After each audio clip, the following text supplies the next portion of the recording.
Hello and welcome to DFS Coach Talk. It is Thursday, April 30th, 2020.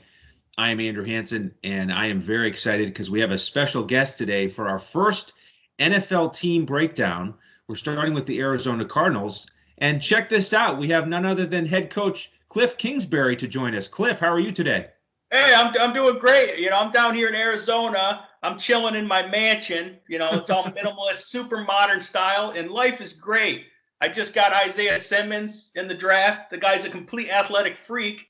And I already have my long-lost son, Kyler. He's chilling out by the pool.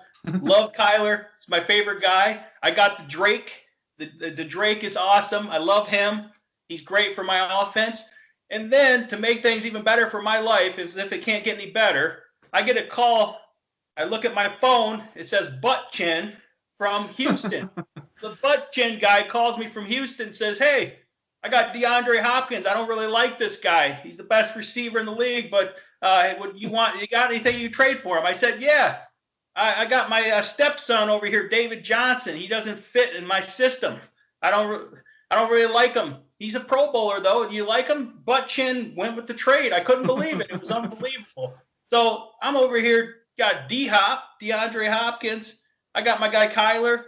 Life can't get any better here in the mansion in Arizona. It doesn't matter if I only won 5 games, man. I'm Cliff Kingsbury. I'm an offensive genius. So I'm excited for the season. I was going to say, Cliff, wow, you were really feeling good for only winning 5 games last year. But yep.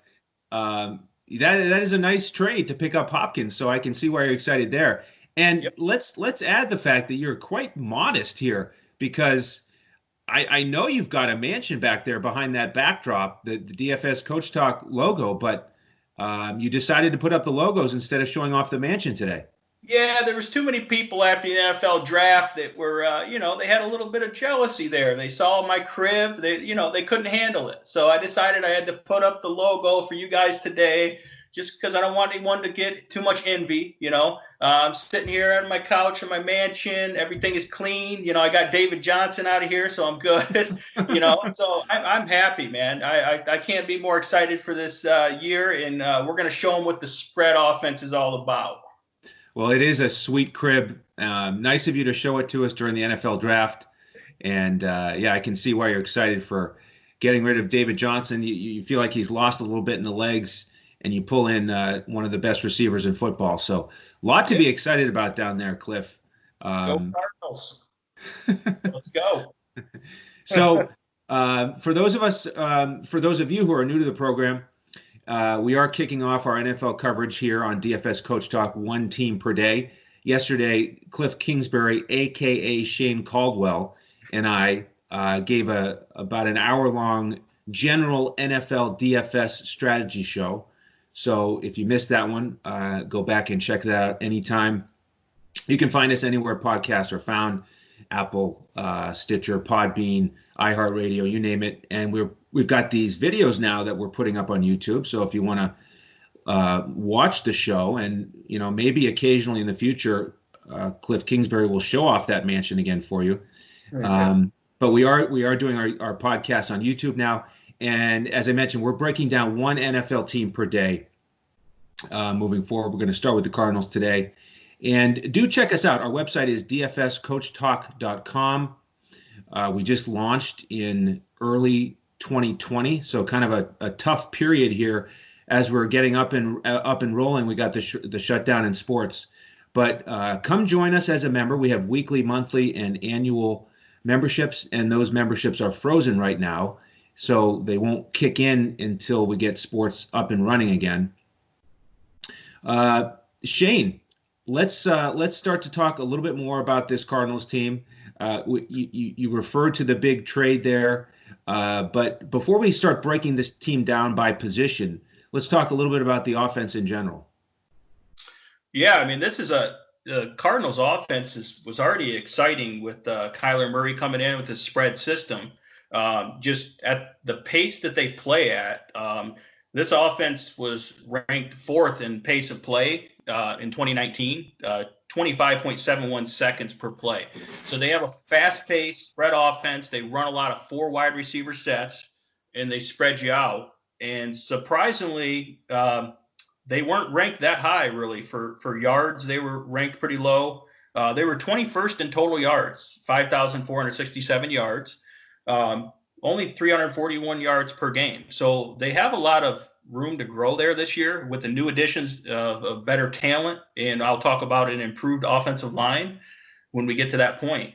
They were 16th ranked in points per game at 22.6. So despite having this innovative offense, they weren't able to really be efficient in the first year. But with added talent and improved offensive line and better personnel that fits the scheme better, I see big things ahead for this Arizona Cardinals offense. Yeah, and I want to add a couple stats for the team in general. Their offense scored 38 touchdowns last year. And one of the things that jumped out at me as we prepared for the podcast today is, they spread the ball around and they didn't get guys with monster seasons in the receiving core. Their leading touchdown receiver was 4. David Johnson had 4 receptions for touchdown. Yeah. Larry Fitzgerald had 4. Christian Kirk had 3. And you already talk about how you kicked David Johnson to the curb in that trade. So he's gone. So one of their guys who led the team in touchdown receptions with 4 is gone. And obviously we're going to add DeAndre Hopkins to the mix here. So we'll talk about that in a minute. But this team in general, for, the fast-paced team, exciting with Murray, they really weren't a huge benefit in terms of, stacking the offense on offense. In the strategy show yesterday, we talked about really targeting teams in the GPP where we could stack a quarterback with a couple of pass-catching targets. But there were only 2 games throughout the regular season last year where it made any sense to stack. And that was week 2 against Baltimore, where Fitzgerald and Kirk both had over 18 fantasy points, and Murray had 19 fantasy points. And then week 10 against Tampa, Murray had 30 fantasy points, Fitzgerald had 15, and Kirk had 40. So other than that, it was just an offense that really had more success on the ground. Yeah, absolutely. They were surprisingly the 10th ranked rushing offense in the league at 124.4 yards per game. Kyler Murray did have 544 rushing yards, so that attributes to that. But in terms of just, offense, once they got Kenyon Drake on board, the offense was good, which was really ironic because their offensive line was one of the worst rated pass blocking offensive lines in the league. So that tells you that there is hope for the spread offense in terms of being able to spread people out and have a good running game. If you improve the offensive line now, which they have, which we'll talk about, I think there's a lot of upside in this running game. And then adding extra weapons, the teams will have to respect, like DeAndre Hopkins. It's only up from here. One of the things that hurt the efficiency, because really you're talking about offensive efficiency, because we know they ran a lot of high pace and everything.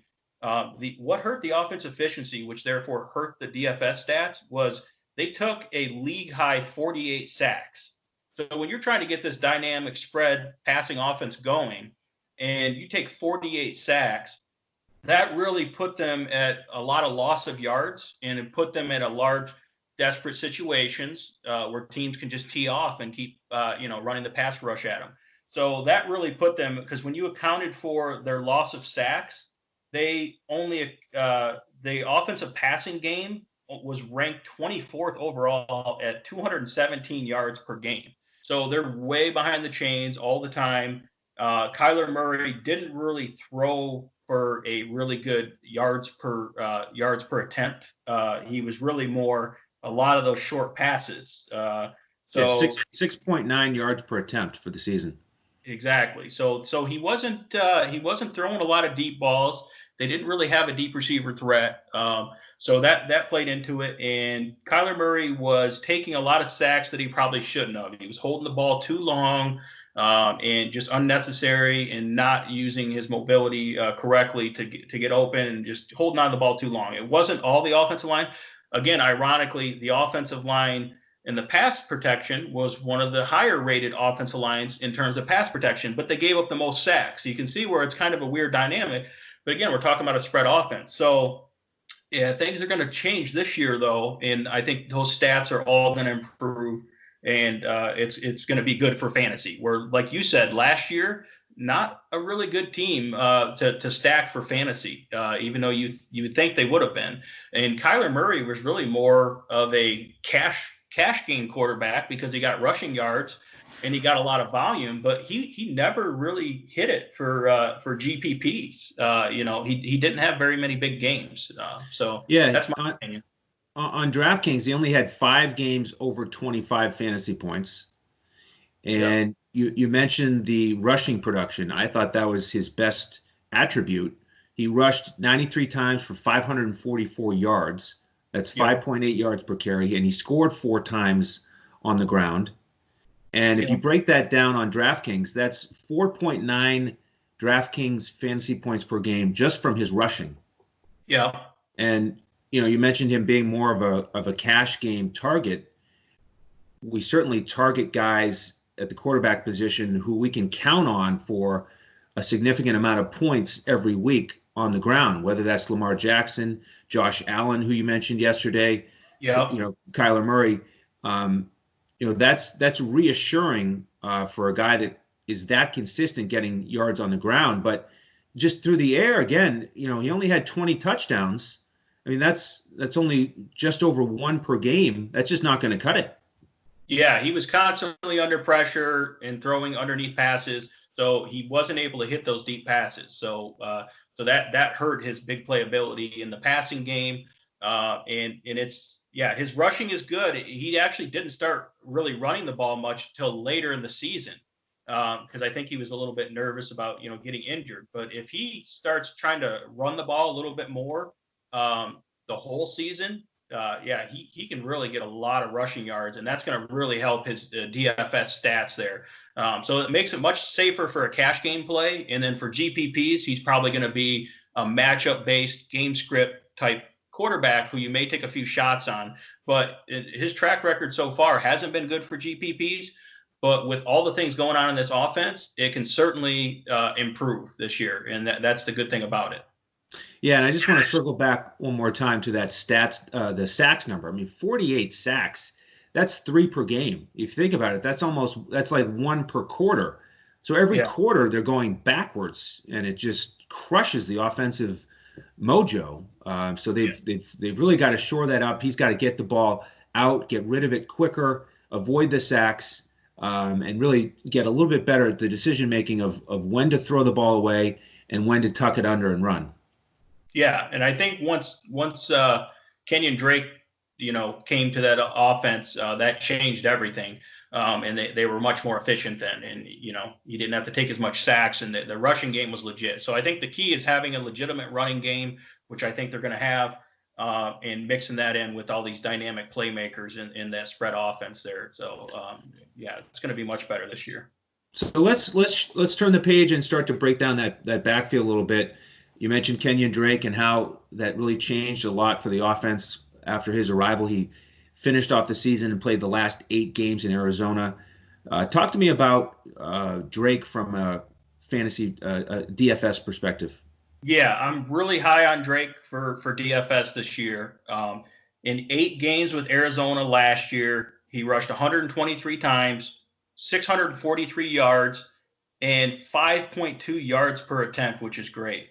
Okay. Then on top of that, 8 touchdowns. So he's averaging a touchdown per game in the offense. Okay. Now that was with an offensive line that had some injuries. They lost the starting tackle at the beginning of the year. They were shuffling in a lot of rotational backup players in there. So the offensive line wasn't as good, and they've actually shored that up. He also added an additional 28 receptions, which is huge in PPR leagues. Now, he didn't have a lot of yards. It was 171 yards, but adding 28 receptions on top of the phenomenal rushing statistics that he had makes him a huge target. And in DFS, he wasn't really priced that high. So you want to talk about a guy that you can hit huge value on, hitting up to, probably up to 10 times value on sometimes, but he's consistently great for GPPs and really pretty safe floor for cash too, at least in this offense. So I'm very excited about it. Yeah, there's a lot to like about what he did down the stretch. You mentioned a lot of these numbers, and for me, the number to remember is that 8s were wild for him. You mentioned the 8 games, 8 touchdowns. He averaged 80 yards a game on the ground.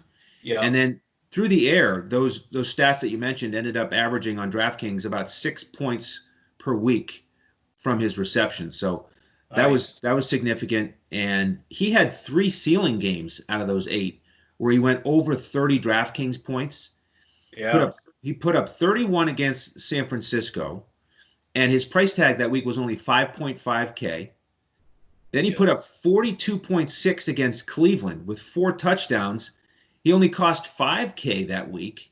And then finally, he had 36.4 against Seattle. He only cost 6.3K that week. So it wasn't until the very last week of the regular season where he was finally priced over 7K on DraftKings. Shane, what are the chances we're going to get him at that price this year? You know, his price is going to go up, obviously, but he's still not in that elite tier. He's really in that second tier of pricing. So, you know, if you want to be able to get a more expensive quarterback or, you know, load up on other wide receivers, he's going to be a great play at that mid-range price there. And he has the same ceiling as those elite guys. And really probably a ton of volume and a ton of production. So he's really going to be one of the top targets. But yeah, it'll be interesting to see what his price is. Even if his price is a little more expensive, though, I'm upgrading him for DFS and fantasy in general. Because when I looked at the offensive line for the Cardinals, they had signed, actually traded with the Steelers for Marcus Gilbert as a starting right tackle. He's a big guy who can run block really well. And he was blocking for Le'Veon Bell back in the day when Le'Veon Bell was the best back in the league. So they traded him, and problem with Marcus Gilbert, he has injury issues. So he got injured early in the year, went on IR. Then they were shuffling just a bunch of backups at right tackle. Their offensive line was weak. But they brought Marcus Gilbert back. He's their starting right tackle. They have DJ Humphries, J.R. Sweezy is guard. They have some good players on the offensive line now. And then they also drafted a offensive lineman, Josh Jones, out of Houston, who's a raw athletic talent with good coaching, will improve his technique. And he's going to be a backup right tackle or potentially push for the right tackle starting position. So my point is, that makes me upgrade Kenyon Drake even more, with them having more threats with DeAndre Hopkins, more threats in the offense to spread things out, open it up even more. Defenses aren't going to be able to key in and just stack the box against that offense. So with an improved offensive line and Drake in this offense, it's going to be huge ceiling games for him, and it's going to be a good situation. And if they're not taking as many sacks, they're going to be in better position to score more touchdowns as well, and overall control the game better with the running game. So I actually like the running game, even though first thing you think about with this offense is the passing game, Kyler Murray and DeAndre Hopkins, right? I'm looking at the running game a little bit because of the things that I just pointed out. So what do you think about that? I think it's a great point. I mean, Kenyon Drake's his mouth's got to be watering with Hopkins added to the mix. And you mentioned it. Teams can't stack the box to try to stop Kenyon Drake when we've got all those wideouts and Murray to think about. And we'll get into those wideouts in a minute. But let's finish out with the running back core, because, you know, if Drake ever goes down, we've got Chase Edmonds, who's, you know, likely to be next on the depth chart. And he performed well when he was given the opportunity last year. He had 3 games in the middle of the season when his fantasy output was 17, 14, and then 38. That game against the Giants when he scored 3 touchdowns. For the season, he was 60 carries for 303, so he was also over 5 yards per carry. He didn't do as much through the air. He only caught 12 balls for 105. But, you know, he was battling for, you know, snaps with David Johnson. But, you know, there's a guy who, again, shows the strength of this rushing attack that folks might not be paying as much attention to. Yeah, I mean, he's a great sleeper target if you get some injuries, especially with Drake. that he's going to be one of those minimum price guys that I could see being a good value. So yeah, Chase Edmonds is definitely he's a solid back. But the fact that once Drake got on there though, he really took a back seat after that. So Yes, he did. so that tells you right there. It wasn't like it was a timeshare. And then the other guy I want to mention in the draft. As Kingsbury was sitting in his mansion, he's sitting there in the 7th round, still comfortable. And he gets a running back that he actually really likes. So in the 7th round, they drafted Eno Benjamin running back out of Arizona State. Now, Cliff Kingsbury knew Eno Benjamin because he recruited him at Texas Tech. He ended up going to Arizona State. So he already knew him. So with not being able to evaluate him due to the shutdown, he already had his research done on this running back. He had a great career at Arizona State, but he didn't play as good last year. So he fell all the way to the 7th round. Some people had him projected as early as like 2nd to 3rd round at one point. But Eno Benjamin is actually a really good talent. He's a 3-down style back. He catches the ball really well. He's actually pretty fast. He's a little bit undersized, but he catches the ball well. And he's a player to watch. If we get one injury in the running back room, especially Kenyon Drake, Eno Benjamin could shoot up that depth chart and be the type of guy that can win you a tournament because he's going to be cheap. No one's going to know about him. And he's a guy that Kingsbury obviously likes, and he's a perfect fit in this spread offense. That's where he excels. So he's a running back that we're going to keep a close eye on and keep in mind. Yeah, I think that is very important to keep him in mind. I pulled his stats for the last 2 years, and overall he ran for 2,700 yards and 26 touchdowns, and then he caught 77 passes for another 610 yards and 4 scores. So you're right when you talk about him being a 3-down back and a guy who could really be valuable if he does get a start due to injury. Because he's got that ability to catch passes. I was watching his tape. I like his, shiftiness. He's a bit on the smaller side. He's not as tall as Drake, but he's got the, that shiftiness in the open field, which is a nice combination with the hands to be able to catch that many passes out of the backfield. Yeah, and that's interesting because you mentioned that Chase Edmonds wasn't that good at pass receiving. So that makes this guy even more valuable if Drake goes down. And Drake does have a pretty long injury history as well. So this is a guy that, he's one of those guys that could be huge, if something happens with the injury situation here. So we'll see how he develops in training camp. But he's perfect. He loves this system. Kingsbury loves him in the system. He's a perfect fit for this offense. So, and as we saw last year, David Johnson versus Kenyon Drake, if it's the correct fit and they're talented, this offense is great for running backs. A lot Absolutely. of room to run. So absolutely. Well, as we've been, referencing here, these backs might have even more room to run because of the big addition out on the outside, DeAndre Hopkins. So, Shane, why don't you start to break down this wide receiver group a little bit with the big addition? Yeah, that huge addition. A lot of people are excited for DeAndre Hopkins. That's really going to open things up because they were running a lot of 4 wide receiver sets, but they didn't really have a lot of talent. Let's face it, Larry Fitzgerald is a little bit older now, not as good as he used to be. Christian Kirk was inconsistent and also injured. And then there was a long list of about 5 or 6 other guys, right, that were rotating in and out that weren't very good. So DeAndre Hopkins, a true elite, elite route runner, obviously red zone guy. He does it everything. So he's gonna thrive in this offense. I think it's gonna be a good situation for him. Now, last year it was actually a down year for DeAndre Hopkins. So we have to keep that in mind. Deshaun Watson, great quarterback, but he still had a down year last year. So I don't know exactly what it was. If it was something with butt chin out there or what. I call him butt chin, obviously. So the last time DeAndre Hopkins had a year this bad was 2016 when the quarterback was Brock Osweiler.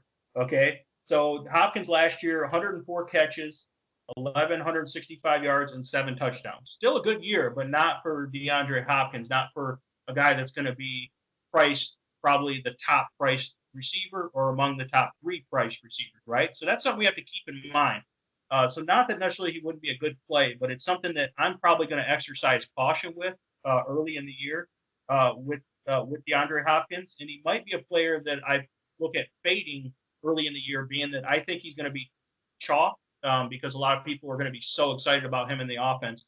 And there's really no guarantee that he's going to come out of the gates with elite style, elite games in this offense. But he will once he gets in rhythm with this offense. I think he'll have some big games. But I don't know that he's necessarily a guarantee guy that you just throw in, like you do with like a Michael Thomas. So that's my opinion on Hopkins. And what do you think? Yeah, I agree.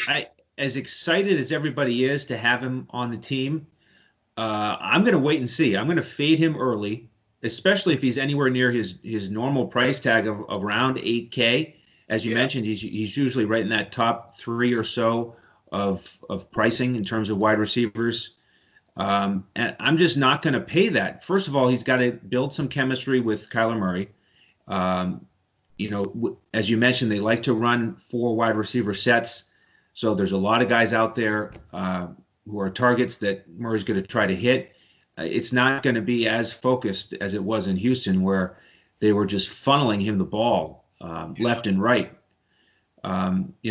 All those weeks when they didn't have Will Fuller out there, it was like a bunch of guys that they didn't really want to throw the ball to. Yeah. They just weren't even close to as reliable as Hopkins. So I think that'll be something that could be an issue all season long is, how many targets he's going to get. I just don't think he's going to get as many targets per week as he got in Houston. You mentioned some of the other guys here, and he's going to lift the entire group because it's going to, take one guy off the field who just didn't belong there. Guys like Farrell Cooper and Bird, who've left and gone to other teams this year, New England and Carolina. So the group is certainly going to be better as a whole. And I want to talk about the next 2 guys together, Larry Fitzgerald and Christian Kirk. And you can mix in your thoughts as well. But you mentioned Fitzgerald getting up there in age. He's 36 years old, Hall of Famer. Talk about talent in terms of catching anything that's thrown to him. Yeah. Just phenomenal. But he and Kirk, they were really both more of almost cash game like players. They just didn't have the ceiling games last year. Fitzgerald had two games of over 100 yards. Kirk had 2 games of over 100 yards. And there was only one game where they both went off, and that was against Baltimore, as we talked about earlier, in week 2. And then after that, they just didn't have ceiling games. They didn't have ceiling games together, so you couldn't ever stack Murray with both of them. They both had 9 double-digit scoring games in DraftKings, but Fitzgerald only had 1 game over 20, and Kirk only had 2 games over 20. And now with Hopkins in the mix, I think it's going to be even harder for them to have ceiling games. So, what are your thoughts on these guys, Shane? Are any of them going to be tournament targets? Yeah, so I'm obviously down on Fitzgerald, but I'm actually pretty high on Christian Kirk. Okay, so Fitzgerald, he pretty much peaked against my Detroit Lions in week 1. That's right. It was this crazy shootout game. They came back and tied it, and he caught a couple fluke passes, like deep passes, which was like some of the only like deep passes that Kyler Murray completed all year. It was complete fluke plays though, right? So he had a big game that week, and then after that, he didn't do hardly anything the rest of the year. So I can see that he's going to be just a guy that gets 8 to 12 fantasy points per game, and not going to be able to pay off. Not that he's that expensive, but he's not minimal price either. So I don't see him as a target. Now, Christian Kirk, on the other hand, with the upside of him, he only played 13 games, and he basically put up the same amount of fantasy points as Larry Fitzgerald did in 16 games.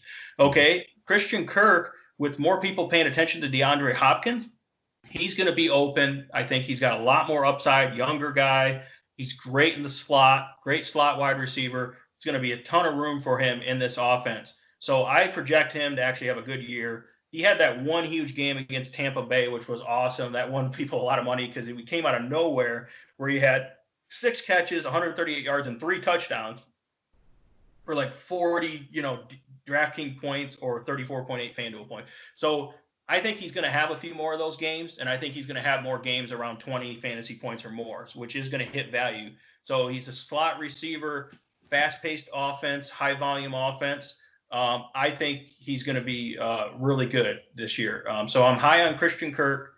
And obviously down on Fitzgerald. Fitzgerald is kind of like the old head, he's almost like the receiver coach, so he'll help everyone, but I don't see him as a target because you got to have pretty high upside and obviously in daily fantasy world, Yeah, you're right. Kirk was a little bit more efficient. He averaged 13 fantasy points per game to Fitzgerald's 11 because he missed those 3 games. And if he certainly won a lot of people money that week because he was only priced at 5.2. Oh, yeah. Because he hadn't had any monster games early in the week. By the way, that week 1 opener, that was the Hawkinson game, right? For you as a big Lions guy. Oh yeah, he went nuts and then he didn't do anything else. Yeah, so he was just like Fitzgerald. Yeah, exactly. Yep, he went nuts. Yeah, exactly. No, Arizona, we can talk about that with their defense. They were synonymous last year for attacking. Their defense couldn't cover tight ends. So it was like, if you want to find a good DFS tight end play, just figure out who's playing Arizona last year. That's right. So it was pretty funny. That was huge all season long, no doubt. Yeah. Now, exactly. In terms of the rest of the receiving core, who's going to stand out for you next? Well, I kind of like, actually, this is kind of that under the radar guy is Hakeem Butler. So Hakeem Butler is a size speed specimen. He played at Iowa State. He was drafted in the same draft as Kyler Murray, 2019 draft in the 4th round. I was pretty excited about that when he drafted him because he was drawing comparisons to like a poor man's Calvin Johnson, who obviously I know a lot about. Yep. He's 6'5", 225 pounds, ran a 4.48, 40 at the combine, 36-inch vertical. He's a physical freak, and he had his last year at Iowa State. I mean, he's 60 catches, over 1,300 yards, 9 touchdowns. I mean, the guy's a freak, right? So then in preseason, he gets his finger caught in a guy's jersey on a real physical block and, almost rips his finger off. It's like he broke his finger, out for the year. So everyone forgot about Hakeem Butler, but he's one of those guys. If he's going to start and get a decent snap share percentage in the 4 wide receiver sets, he's a red zone target. He's a big play threat where you can just throw it up to him and he'll go get it. So he's the type of guy, probably near minimum price. A lot of people aren't going to be on him. That's the type of guy that can win you a DFS tournament, allows you to load up in other positions. So we will be keeping a close eye on Hakeem Butler with that type of upside. Yeah, and if we get any sort of traditional preseason this year, maybe he's a guy we can play in the first couple weeks. Again, under the radar, didn't play last year, but I love the way he looks on tape.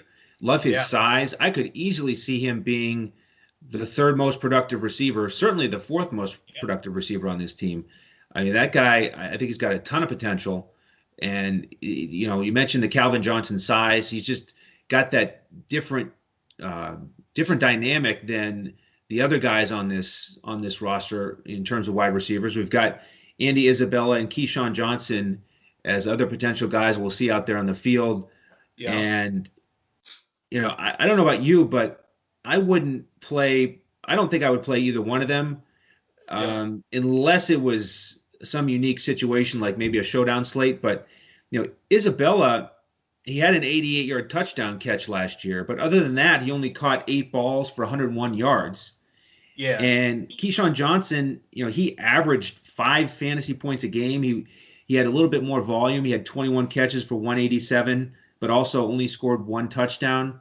So, based on those performances, I'd be optimistic that Hakeem Butler could pass both of those guys on the depth chart. Yeah, I mean, Hakeem Butler is the only really big physical type receiver they have. Larry Fitzgerald's obviously good too, but Hakeem Butler's different. They don't really throw the tight end that much, so it's not like they're going to be red zone targets. So for red zone, Hakeem Butler's huge. But yeah, I like Andy Isabella as a deep sleeper. If you can get a matchup that you think is going to be a huge over/under, high-scoring game, back and forth, and Andy Isabella, if you can project him to get a decent snap share percentage, I think he had to come on later. I think it took him a while to find his role in this offense. And he was playing a little bit more in the second half of the year, even though he only put up just a couple of those decent games. So I think Andy Isabella is a guy that you have to monitor because he is that potential sleeper to have a big game in the right game environment. But yeah, he's not necessarily a guy that's at the top of the list, but you do have to be aware of him. I mean, the guy was a complete stud at UMass. I mean, if you look at his highlights, he was just just a touchdown machine and a big play threat. He's got that elite speed, so he's like, if you put, he's like a poor man's Christian McCaffrey at receiver. That's what he reminds me of, the type of player. So. Well, that's not too bad. Anything where you're in the same category as McCaffrey, even if you're at a major discount, that's a nice comparison. Now, you mentioned the tight ends and how they really didn't utilize the tight end too much last year. And it was a story last year where if we're talking tight ends and anything related to Arizona, it's not that you wanted to play an Arizona tight end, is that you wanted to play tight ends against Arizona. Yeah. Exactly. And so let's talk about this tight end group a little bit. They're losing Charles Clay. Last year, he caught 18 balls for 237 and 1 touchdown. He was on the field for 38% of the snaps. He's a free agent.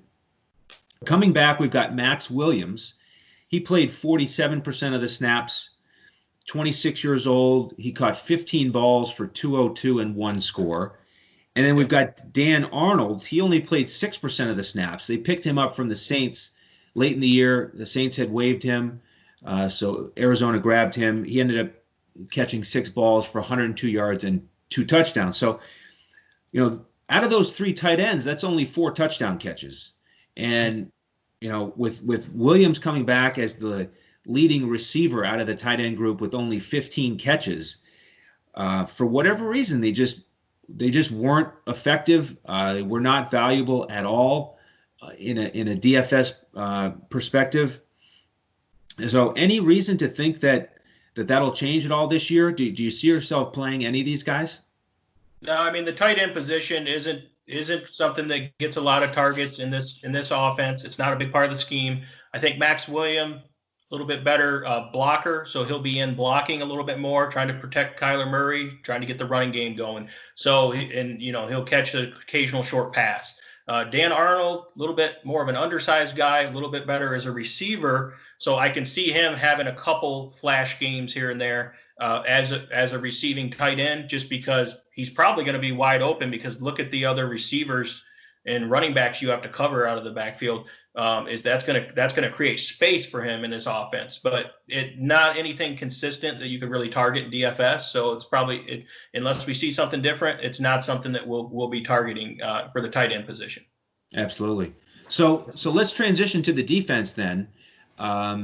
We talked about targeting tight ends against Arizona, and that was part of the overall theme of targeting the passing game against Arizona. If you look at some of the numbers, they were 31st in passing yards given up last year, 31st in passing touchdowns. They gave up 38 touchdowns. They allowed 27 points per game. So, that's going to be a big factor this year. Is can they improve that defense? They were terrible against the pass.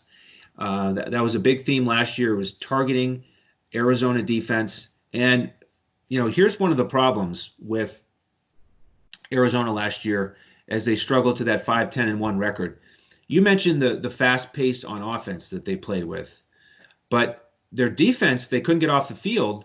And what they ended up doing was they allowed their opponents to run an extra 80 plays over the course of a season. So that breaks out to 5 extra plays per game that the opposing offenses were getting against Arizona. So one more reason to play DFS players against Arizona's defense, because they were on the field more and they were so successful in that passing game. Yeah, I mean, that tells you right there, you want to target this defense again. I'll talk about a few players they added to improve the defense, but I don't think it's going to improve that much.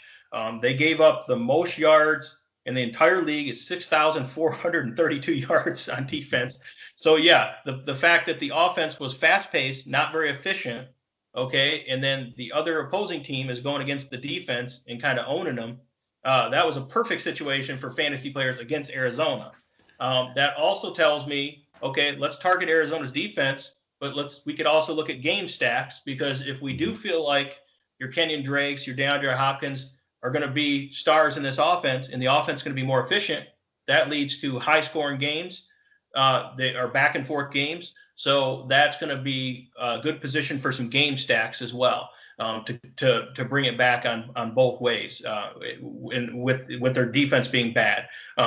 So yeah, a couple bad defenses, couple and good offenses, fast pace. That's good success. That's a good recipe for DFS fantasy success. So that's something that we will look at when we're looking at these game scripts and over unders and the pace of play and the matchups. In terms of their defense, I mean, obviously they added Isaiah Simmons, who's an elite athletic talent. He was just an absolute tear in college. Obviously a little undersized for the running back or for the linebacker position. So I'm a little bit worried about him being able to get off blocks and, kind of getting washed away in the NFL. But in terms of elite talent and the range and length he has in terms of being able to track people down, and I like him rushing the passer, I think he's going to be great. He's going to be in that kind of hybrid safety and linebacker role, and he's able to cover these elite tight ends. So right there, something that we talk about, how the tight ends were killing them. Well, they can put Isaiah Simmons on those tight ends now, and you talk about an athletic freak that can shut someone down. So that's going to help them there. So maybe we'll have to look at that. Don't necessarily go right to the tight end there. Other than that, they've signed a few guys, but the defense is still not there. Patrick Peterson's not the same as he used to be. He's not the old Pat Pete, just put him on an island and he'll shut down anyone. He wasn't as good last year. He's not getting any younger. So that's something you can target, certainly wide receivers on there. And, we'll see how they shake out. But it's, again, another defense we can attack, and another team where we can have some nice game stacks too. Yeah. You mentioned Simmons and the ability to guard tight ends. I think that's a huge point. And then you talk about his general athleticism. I think one of the reasons they're attracted to him is because he makes plays. Last year, he had 8 sacks, 3 interceptions, 2 forced fumbles, and 1 fumble recovery. And one of the problems with this defense is they only forced 17 turnovers last year.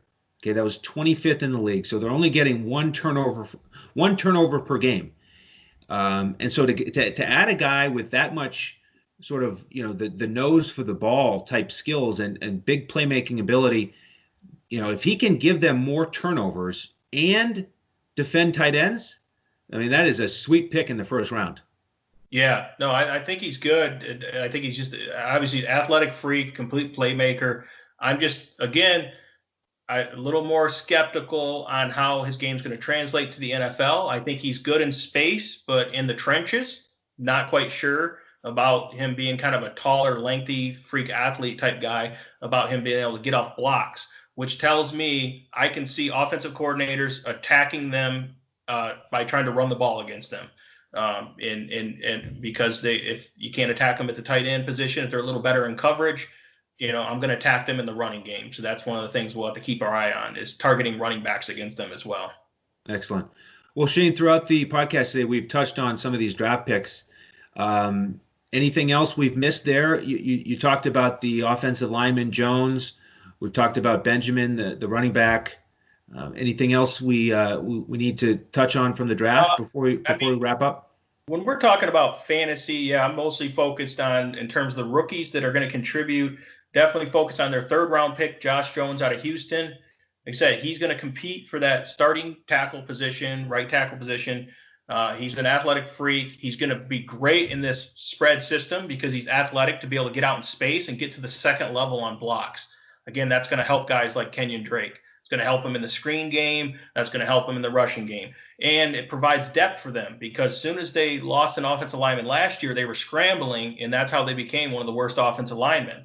So he's a great swing tackle that you can have for a backup if one of your tackles gets injured. So adding more depth and talent there was a reason why they took the 3rd round. Obviously, their 1st round, they took Isaiah Simmons, who's going to be awesome. He's going to make a good contribution. Their 2nd round pick, hey, how about DeAndre Hopkins, right? That's right. Hey, that guy's pretty good. Hey, we'll take him, right? Right. Yeah. And then so the 3rd round, that was a big priority. And I think for a 3rd round tackle, this guy is awesome. And I think once he gets coached up, he's going to be really improve that offensive line and the depth there. And then I talked about the running back because they didn't really take a lot of offensive players. Obviously, they need to build the defense. I love the Eno Benjamin out of Arizona State, and I'm going to keep my eye on him because I think that at some point in the year, someone gets injured, he's going to be a guy that's going to be on the radar. And if you can be the first to take advantage of that before other people catch on to it, that's how you're going to get a big advantage there. So that's what I'm looking for that seventh round. Well, I think was a steal in the seventh round. So absolutely. I like their draft. I mean, if you're really counting DeAndre Hopkins as their second round pick, right? And you got a starting offensive tackle and potentially some defensive help and a good running back, I love their draft. I think it's pretty good. Absolutely. Well, you heard it here first there. Benjamin, out of the seventh round, a sleeper. That's what we're trying to bring you here on DFS Coach Talk, is some valuable insight as we get ready for the 2020 NFL season. Shane, where can folks find you on Twitter? So I'm at Detroit, which is just DET Sports Shane. So just DET Sports Shane. Excellent. And yep. Hit me up on Twitter anytime, and I'll be glad if anyone has any questions or needs any help as we go through the process of evaluating these teams. Excellent. You can find me on Twitter at Language Olympic. You can find the whole group on Twitter at DFS Coach Talk. Again, our website is DFSCoachTalk.com. Coach, who leads the squad here, Joe Sorvati, his favorite charity is MambaOn3.org. We always like to mention that. It's at MambaOnThree.org. And that's set up by Kobe Bryant's widow after the terrible accident earlier this winter. So you can go check that out. We are in the midst of 32 consecutive NFL podcast team breakdowns. Tomorrow I'll be on with Santino breaking down the Rams. But any final thoughts here, Shane, before we wrap up? When folks go to check you on Twitter, are they going to see any pictures of your mansion? Well, I'll tell you that my mansion's actually better than the coach that you have tomorrow, Sean McVay. Yeah, he's another young gun. That's true. My mansion, his is nice, but I think mine is better. So I think you're right. And I have, I got, my favorite son, Kyler Murray, hanging out by the pool. I'll probably go hang out with him and Drake and have a few cocktails and enjoy a nice warm day here in Arizona by the pool. It's true. It almost looked like McVay tried to pattern his casa after Kingsbury, and it just didn't quite match up. Not only with the pool and all that, but just the views of the mountains there with Kingsbury. Man, what a setup! So. Oh yeah, beautiful view. Yeah. All right. Well, that'll do it for us today. On behalf of Shane Caldwell, I am Andrew Hansen. Thank you so much for joining us, and be sure to tune in again tomorrow for another episode of DFS Coach Talk.